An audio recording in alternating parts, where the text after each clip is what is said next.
Alright, demo is complete. Bathroom.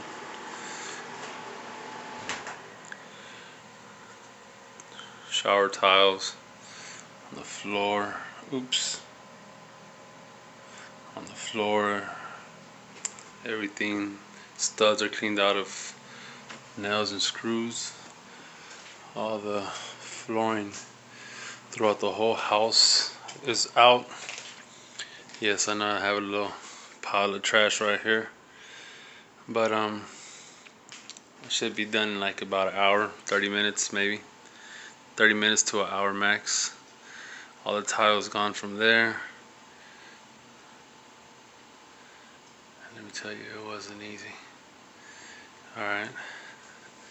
Sink is gone.